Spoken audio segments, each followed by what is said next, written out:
All eyes on me, motherfucker. It is motherfucking Black History Month, and we are back for another episode of Spilled Milk.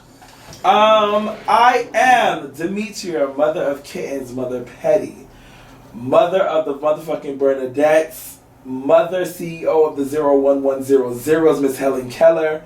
I am also a part of the Elizabeth Warrens, the Warrenettes. Sitting across from me, the bundles of the 7 C's, the prettiest skin that you'll ever want to touch, the braids that when they touch your scalp, you have no reason not to gag. Say it again. Dakota of the motherfucking Dakota the Lead. Hey. And we are back.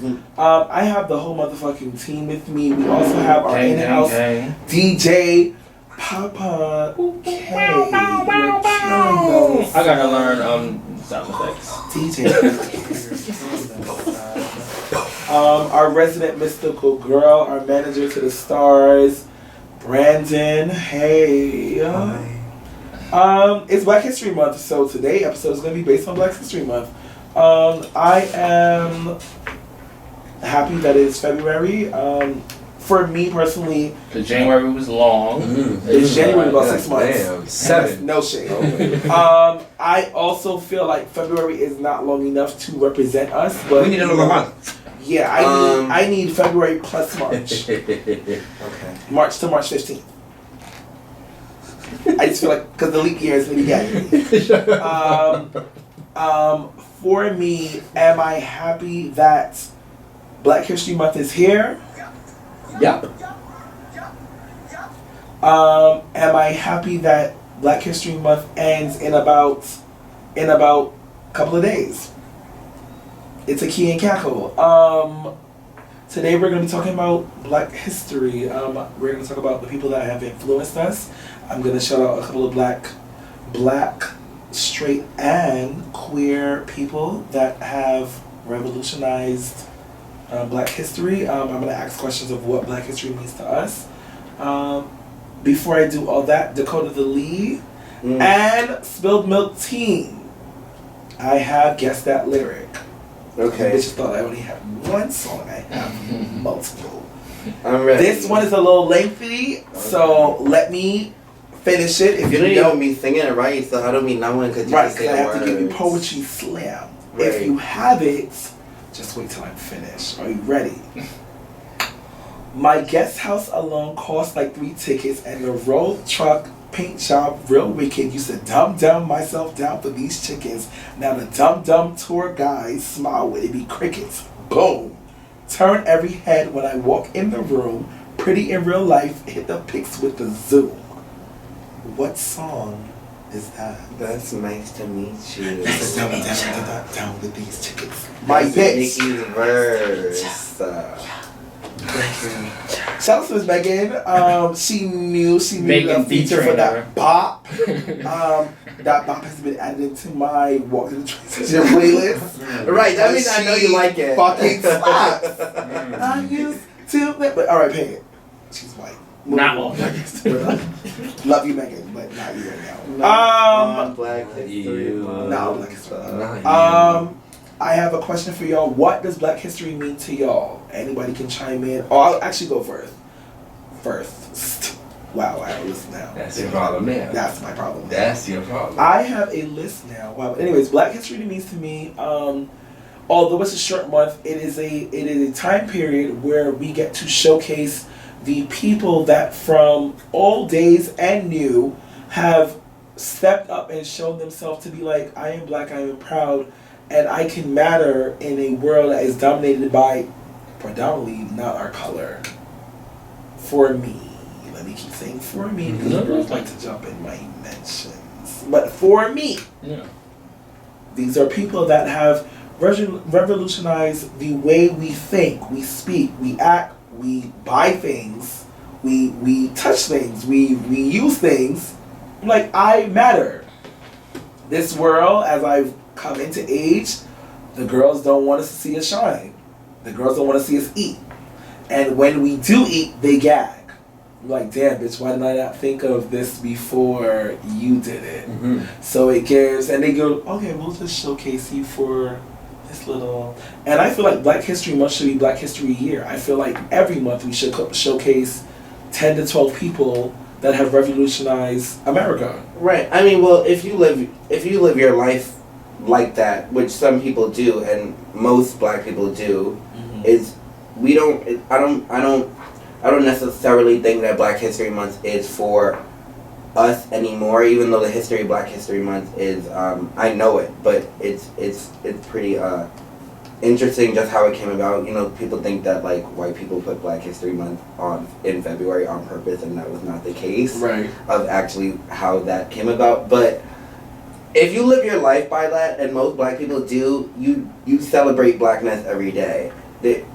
While being in a predominantly like white supremacist, male patriarch kind of world, like you just existing is you celebrating Blackness for most of the time. Brandon, Keith, what does Black History Month mean to y'all? Well, I think just to add on to what Coda says, everything about our story, our people, our history, our tribes, where we come from, have always been about a rite of passage. It has been about kind of elevating in a world that doesn't want to see you elevated. And I think we as people, we as the upcoming generation, the people who are in our late 20s, in our mid 20s, in our early 30s, we as a generation, y'all, we really have so much more to do for the people who kind of set the tone for where we are. And I think a lot of us are in this space of just living and moving forward and wanting to transgress and wanting to move forward, but it's like nobody ever looks back. And Miss Mystical Girl to the left of me is going through that rite of passage of figuring it out and connecting the dots of who is what. Yes. Who is what and what family is where and where does what come from, because we have a story and it's like, don't forget that story. And I think for me, Black History Month is all about remembering where we came from and remembering the rites of passage for the people that came before us. For me, I'm not even going to get into it, but like with you and with your family and with everybody, we all have bloodlines from the islands. And it's like my grandfather, he came over to this country when he was 49 years old. With $200, he already had 4 kids to fundamentally create a life for his kids. Everything about where I am in my life is because of the rights of someone else, because of what he did, him making a decision to go, I'm just gonna come to America. Fuck that. I don't care what nobody gotta say. None of my other family did it. I'm gonna do it. Everything about that story, about that rite of passage, coming here to leave 2 of your kids home, to bring the other 2 with you so that they can live a life, and then bring the other 2 later on in life so that they can figure it out. Everything about their story is an encompass of mine. And it's like, I can't just live a life without acknowledging the people who have come before me. So, yeah. I think they hit it. Right. I think it's also interesting just to like when you look at like Black history, and if anybody ever got the chance to go to the National Smithsonian National Museum for Black, like African American Museum in DC, like you just see, and it's just like it's always like the story is literally always the same. It's like progression and like. And it's so funny because you can be angry at Black people at the same time, and like because even in like the Black communities that they established for themselves, they were always very inclusive. It was a Black community, but like they had Irish, they had like they had all these other people who was also seen at that time as like lesser than because they were not from England or whatever. And then like you see like. Pretty soon, like then, like as like time changed, and like they fucking like destroy towns and destroy cities, and that happened all over across America. And pushed shit down, blew shit up, made fake campaigns about things, all these like fake like violent things. They really like they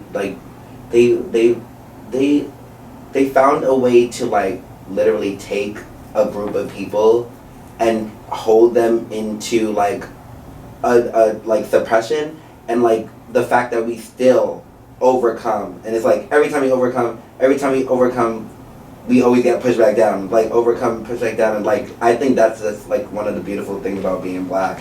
And we have so much to be grateful for, like the fact that we can even sit in this room right now. And I think we sometimes as people, we get so much into this thought process of, am I doing enough? Am I doing enough? What am I doing for the people that have come before me? But it's like all 4 of us are sitting in this room, and to be able to sit in front of a mic and have a voice There was a lot of ancestors who couldn't have a like, voice. They couldn't tell their stories of where they came from and who they were. It was like, you gonna have to figure it out. So for y'all to sit up in this room and to be able to just spread your voice. Bar. Could you imagine if we did this on shrooms? But I'm gonna move on. That's a conversation for later. I'm gonna give the girls about 5 minutes. Mm-hmm. Can we discuss, because we didn't do an episode 1, but can we discuss generational trauma? It is Black History Month, and I want to talk about of how the trauma has been pretty much passed on for generations, and low-key, high-key, it is this generation that has decided to, like, I'm going to deal with it. A lot of generations have been passed yes, down. low-key, high-key. Perfect. Mm-hmm. Thank you, see, I hate that. Where they've gone through, like, okay, well, we've gone through it, but we're not gonna like really discuss it. But it's actually been this generation and generations moving forward. Like, no, I'm not gonna discuss it. I don't like how Uncle Tommy talked about it. Yeah, no, I didn't like that. I didn't like that. So whoever wants to jump in, by all means. Yeah, I mean, generational trauma, like, it shows itself in many different ways in, like, the Black community, how you, like poverty consciousness and, like, literally, like, just even, like, the bounds of what you can and can't do. And I had posted this on my IG story today. It was, like, a little simple. It was, like, a rainbow, and it was just one little rainbow, and it was, like, this is your experience, and it was, like, the rainbow is, like, the possibilities of all the experiences you can have.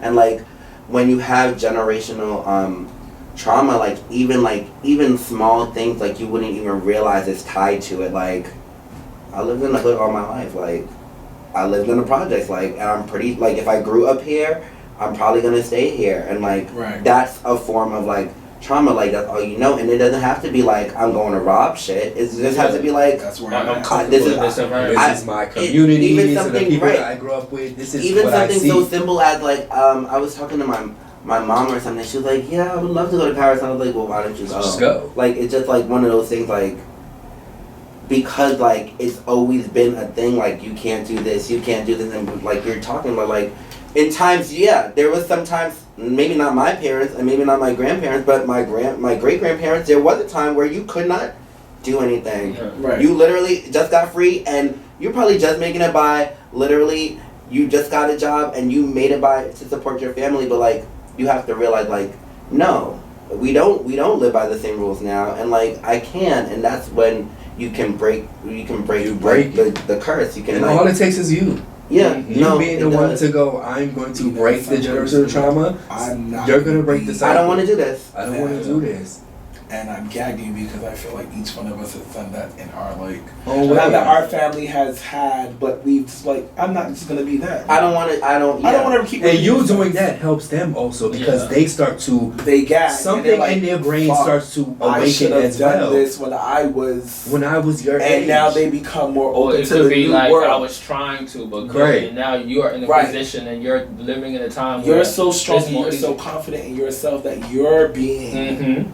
And it's making me. That's coming in the episode future. And I do a lot of research on a lot of, like, healing and how you can heal and how to move forward from that. And somebody tweeted something that was so interesting today, which basically just said one of the most important things when you begin to heal generational trauma and when you begin to heal the things that have happened to you as a kid is acknowledging that sometimes it's okay to say your parents did as much as they could. Yes. Right. It's not to blame you. It's not to put you down. It's not to say that you weren't enough. It's just to say you did as much as you could with the resources you had. And that's okay. And I think that's so interesting too because you look at it now as, like, you look at it now and you're looking at it as an adult and you're like, yo, shit, like, even fucked up situations, you're looking at it like, I understand, like, I'm fucking 20-something, I gotta go to work, I don't even want to fucking do this, I gotta clean and cook and do all these things that I don't want to do, and I understand, like, I don't have a child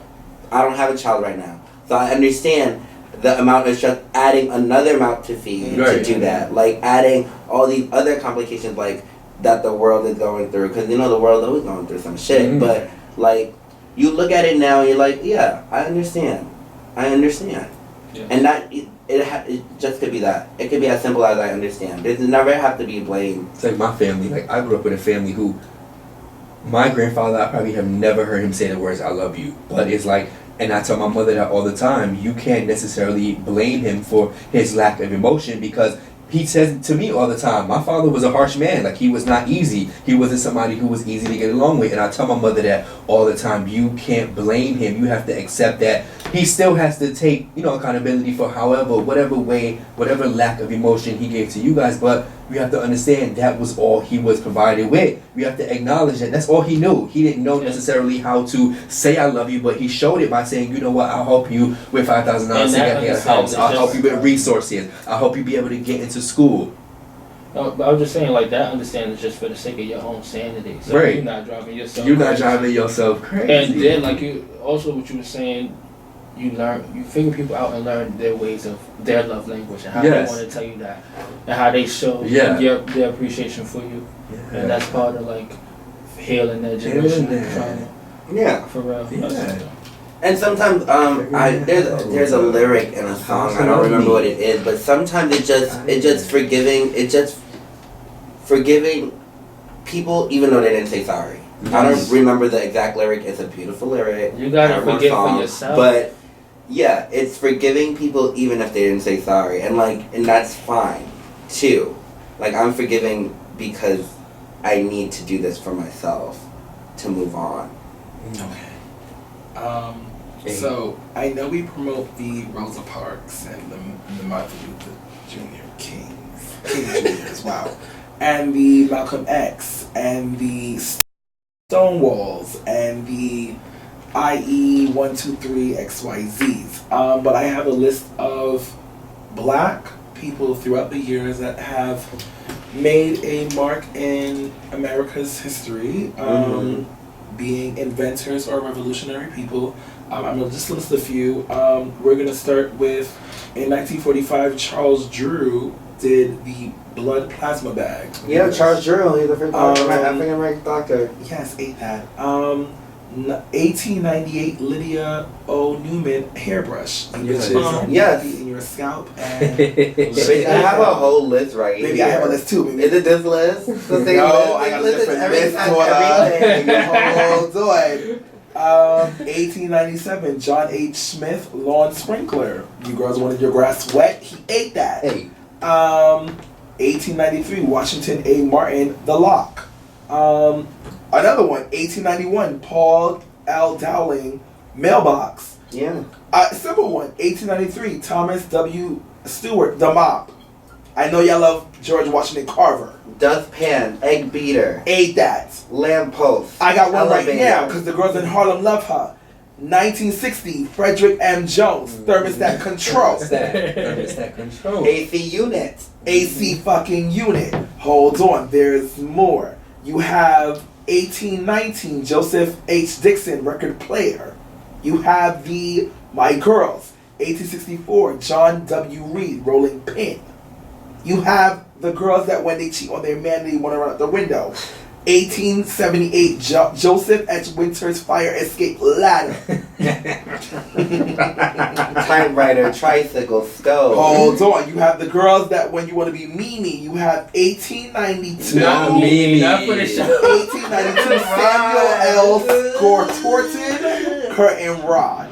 And then my daughter, 1896, William S. Grant, curtain rod support. Ooh.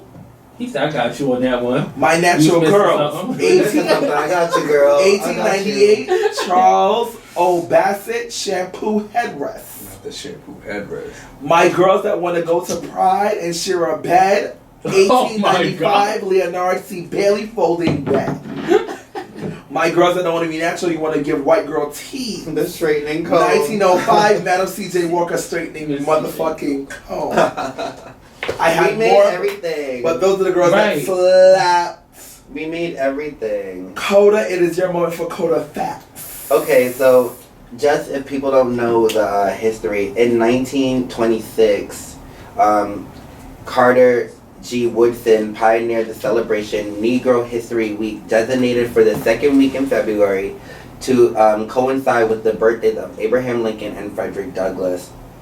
The week of recognition became accepted and has been extended to the full month of February and is now known as Black History Month.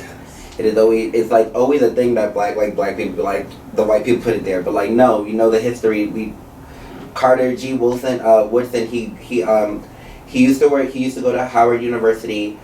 He wasn't really he was seeing differences with the president of the college. He left the college and he devoted the rest of his life to like collect all this information about black people. And he said he basically just said what I said. We made all this stuff and like we need a thing. And like at that time they wasn't giving you a month.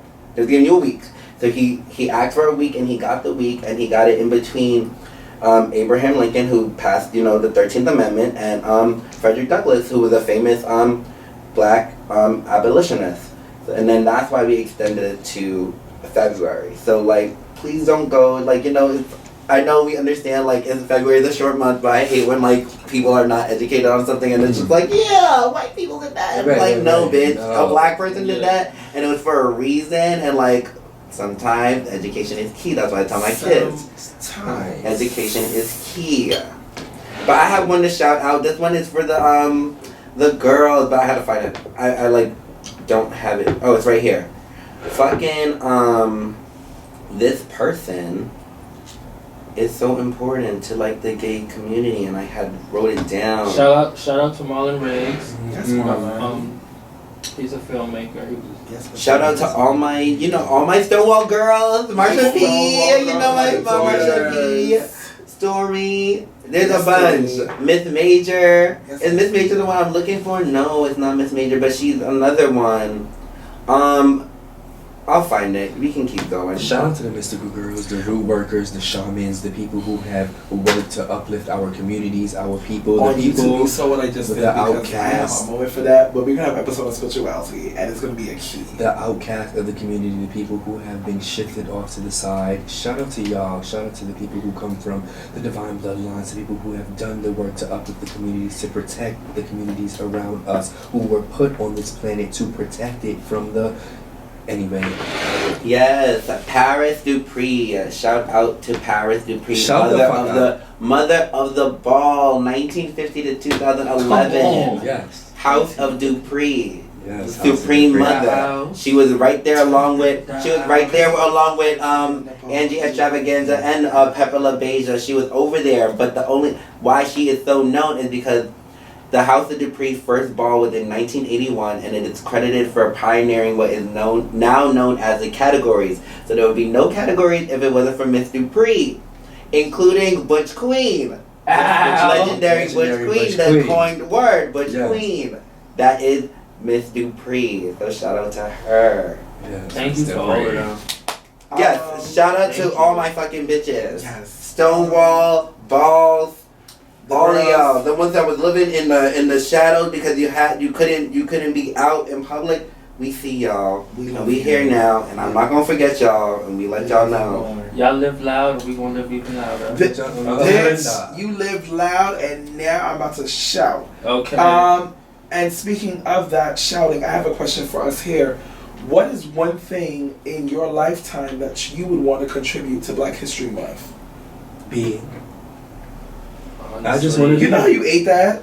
I just want to be. I don't want to show up, and I've learned that. And that's the great thing about blackness. That's the great thing about blackness. What we gonna do? Just be. I don't want to show up, and this is my thing. I don't want any seats at anybody's table. I want to create my own, and that's always been my thing with things that I see about the Grammys, and that's fine that y'all want to eat the rich, and y'all want to destroy the Grammys, and y'all want to call people out. That's fine, but it's like, then what? What happens after you make the noise? What do you do with that noise, and how do you transmute that energy into something else? I want to create my own. I don't want to assimilate to other people. I want to show up with my fucking twist in my hair to your fucking white events. I want to show up how I show up, just how I want to show up, and just be. Right. I don't want to be anything else other than who I am. And that's what I feel like. Shout out to our aunts and the uncles and our mamas. They came from cultures in which they came out of that 60s era, those generations in which they were just assimilating. They was just figuring it out. They were figuring it out. It gave, well, everybody permanent hair, I gotta perm my hair too. Everybody getting rid of afro, I gotta put a jerry curl in too. It came, I have to assimilate with the times, but now it's like,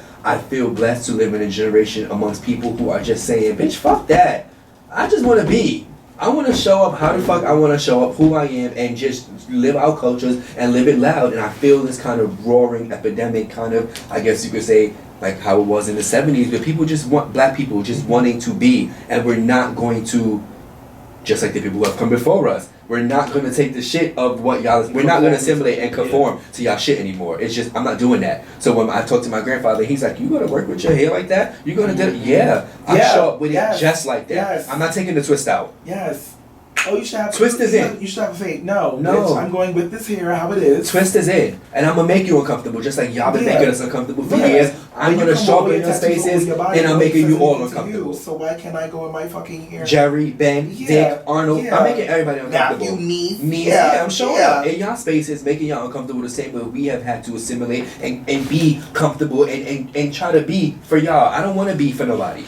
I'm showing up just how I am. I'm not saying good morning, yo. That's who I am. What's up? What up? That's what I speak. I love how I speak. I speak in Ebonics. I come from the hood. Everything about who I am is me, and I'm just gonna show up just like that. I mean, you know, I'm multi-dimensional. The house. Keith, what would be one thing that you would want to contribute to Black History Month? I mean, you can agree with everybody else if you want to just piggyback off of what was said, but I give you your moment to speak your piece. Yeah, just like he said, to be just. We are what they are trying to, not they meaning anybody. No, but they mean anybody. For real. No. They always. Because I'm not a person of color. I'm black. I'm black. Stop. I'm not a person of color because the brown people. Me too. And I don't got time. They stop with the fucking brown people. Don't brown people me. I'm not brown people. I'm black. No, we have something that black biggie black. This is what I want y'all to do for me. Ooh. Sorry. So just be. I'm gonna take the just be and take it one step further. Yeah, that's one step forward. Never there. Yes. We said in the beginning of the episode, I feel like we are the generation where we have watched our parents and our grandparents and our great grandparents and our aunts struggle to like step out of that like generational like, well, this is what it's been, so that's what you have to be, and we're now being a force, a storm. Maybe you have a storm coming.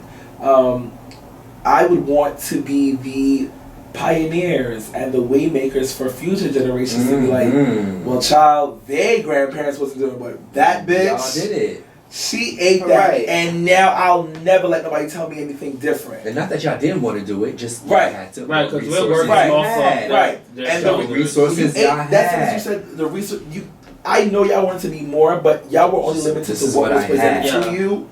I get it. And coming from a Caribbean background, it wasn't that much resources that was given. And that's why the girls escaped from their islands to come here. Yes. To give the new hope, the Pocahontas. We want to give the new life. But the Mayweather. They want to give the Mayflower. They want to give the Santa Maria, the Pinta. They want to give the new I get it. And then they got here and they're like, oh shit, I can only still but so much because now I'm not only black, but I'm also a foreigner. Right. Yeah, right. And as generations progress, they call that the American dream. Dream. It's more like a beautiful nightmare. Yes, what's a beautiful mistake? Come on, karaoke.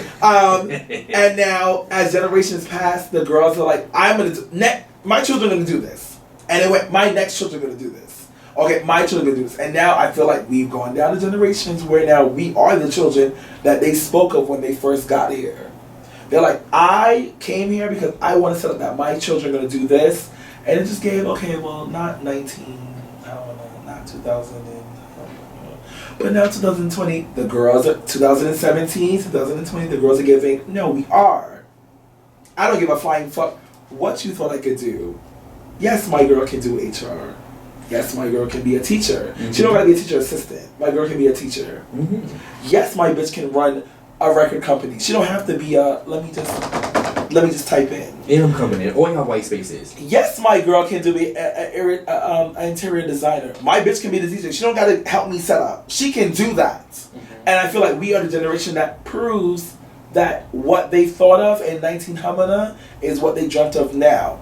And I want what I would contribute to Black History Month is that if we are the beginning, there is no end. There's no end. We are the alpha and the omega. We are what we started. Everything in between. And everything in between. Like the legendary Onika. Legendary Onika house mother. Fuck out of here. Legendary house mother. Legendary house mother. Motherfucking Petty.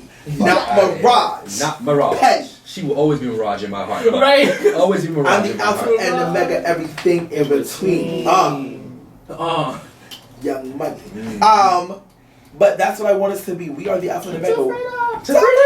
We have now started what we should have been, and I want our future when we turn into our 30s and our 40s and our 50s, I want our younger generation to watch us and be like, well, bitch, if they were so strong to do it, we definitely can eat this. Right. The girls that are now 10 and 12 and 13, y'all futures, we have literally paved the way.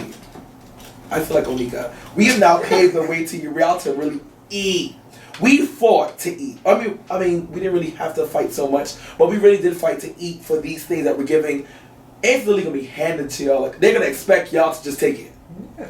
In about 20 years, it's yours. So a contribution. Is that a word? No. But it's okay. To contribute. Fuck out of here, bitch. Contribution is the new word now. To contribute to Black History Month, I want us to be like, well, damn, in 2020, Spilled Milk was a force for podcasters, for Black gay people. I get podcasters give this and whatever this is. But I want it to be a window for people to be like, well, bitch, I want to make a podcast too. I want to, each person have their own thing, and I want to do that also. Bitch, I want to work at MTA, and if you want to work at MTA, eat on a 5 train, driving the train, bitch. Eat. But be the head conductor, not the backup. Not because unless that's what you want. Be what you want to be. Be that's what you want to do. Because why we as people always feel like we gotta be excellent. Right. I want you to run the schedule. Clean and slim. Right. Why do you say we have to be excellent? Yes, it's the truth. Be excellent in what you. Yes. Well, I just prefer to have a type A personality. Yeah, I just like to be good, but be excellent in what you do. If you want to be, I don't care what you want to be. If you are fine in being a sanitation worker and you are comfortable in doing that, and that's what you want to do, then be your best. Don't be miserable in your shit. Right. Don't come to work and mess up my teeth. Don't stop my bag. Don't stop my fucking bag. Don't stop my bag. Don't stop my bag. Don't be that girl. I don't want a bird hard back, Becky. I want somebody to be good. Don't join me, Becky, and stop my bag. Because you don't want to work at music. You just came here because it you just wanted to free Spotify. Don't do that. Your cousin got you the job. That's why you can't. Don't want to take your attitude out on me. Don't do that. Don't do that with me. Right. Don't do that. We're not worried about some Black people. It is Black History Month, and I want to ask y'all a question. Preferably, do you feel that when Black History Month started to now, have we progressed not in inventions? Fuck the inventions. Fuck the we're celebrating because Madam C.J. Walker made a fucking hot comb. Mm-hmm. I get it, but as a people, as a community, as we feel that like what Black History Month was before, is it something better now, or that we can be better going forward? I don't know if it's something better or something worse than it was before, like the actual month. What I can say is that I do know that I visibly can see more coverage on it, and that's why I keep saying that I don't personally think Black History Month is for us. I think Black History Month is for white people. I know it wasn't invented for white people, but I think it's to educate white people because white people have rewrote American history so fucking much they don't know shit. They all so it's like, reality. Bitch, he made the curtain rod that you don't put up because you guys don't put curtains up on the thing, but you know the dustpan and the broom that you use, the Black person made that too, and the street light, and like, cause people don't know, and I think it's a really good time, especially in most like, of y'all school. They know how to shower.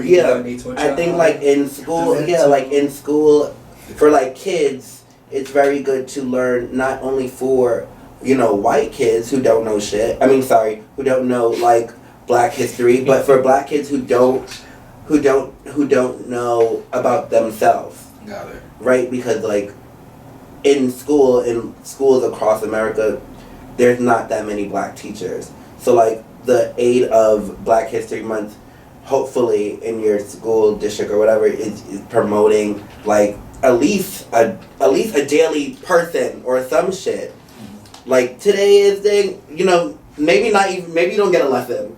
Maybe you get a name on the board. Okay. And that's all you get. But like at least do something that you can trigger. I even try to do that in like the little bit of time I have to like do that. I take Black History Month really seriously at my job and shit. I am going to recommend that we do a ending of Black History Month, like what happened from the beginning of Black History Month to now, and was this month successful or was it just a flop? Right. Recap. Yeah, a little recap. Like, did we eat this month? Even the View, they do a little a little Black History. Today we're celebrating. The beginning of Black History Month was a little floppish, but I think they know. What they gonna do? We only on the. But what if this would have happened in March? It still would have been a disgrace to our people if the actions that. I mean, it's only 7 days. We only 7 days into February. Wow. Okay. So people gonna always have problems. Brandon and Keith, I'm gonna start y'all off with like not really closing remarks, but closing remarks? What is one thing that you want to see this Black History Month? I'ma just say this. I don't like the idea of the Black History Month. I think it should be celebrated all year round. And when you start to think about this one from that one to this one, it started to feel like a lesson plan. It started to feel like something that's not organic, and we're not really attacking the real issues. But how would you know? How would you know about the past if you don't know it? What do you mean? Like, how would you know? How would you know about the past if you don't learn it? I'm not saying what we do in Black History Month is not important. I'm just talking about the whole idea of it, just like to celebrate it only in that month. The educational part. 65, not 30. We should celebrate our people. But who? Us? Like Black? I want to know who. Like Black people, or because the world's not doing that. Yeah. But I want to know. Because they're not.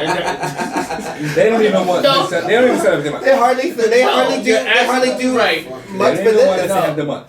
Yeah, they be in the comments like, why the Irish people don't have it? It's always about everybody else. Anytime it comes to everything Black, it's always about everybody else. It's never about when us. I say like, I just wanted to know if you meant. I wanted to know who you actually. I just wanted to know who you were. For us. So Black people. Black people, yes. Okay. But the month of Black History is important, like you said, to educate everyone else. See, can I say? I'm sorry. Can I say something? Yes, please. It's not a rebuttal to anything you said, but when you said something, it triggered something in my head because you said, for us, I was like, yeah, that makes sense. Like we should make more things for us and make more. And then I automatically my head went to BET, but it was like, but if the content is not good, I'm not watching it. I don't care if Black. I don't care. None Black who, what, where, when, or why. If it's not good content, I don't want to watch it. I will support it. And I will promote it because it's Black, but just because that's the other thing too.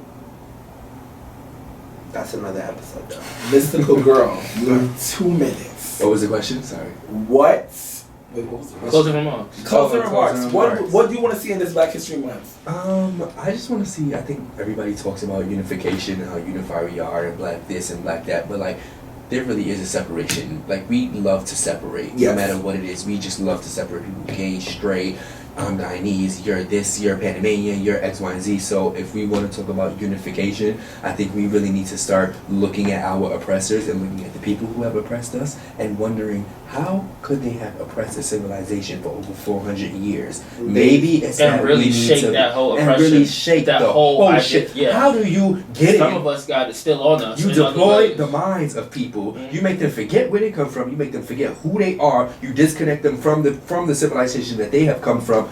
So the question remains, are we as unified as we claim to be? And when we analyze our oppressors, which is something that we are not, I feel like a lot of people aren't doing, are we really taking the tactics of our oppressors? Are we really moving as a unit when it comes down to it? Because the true fact of the matter is, when you look at Crown Heights and you look at the Jewish people, they're moving as one. Even if they can't stand each other, they are using as one, and they gonna make sure. They gonna make sure you got your own buildings and you got your own building, and I don't like you, but you gonna have your own building too. And it's like we really have to move as a unit instead of trying. Right. Well, you know what? That takes a lot of really looking at trauma, because when the first African slaves came to America, the slave owner literally wrote a book, how to conquer a state. And it was literally remove them from their home, separate them,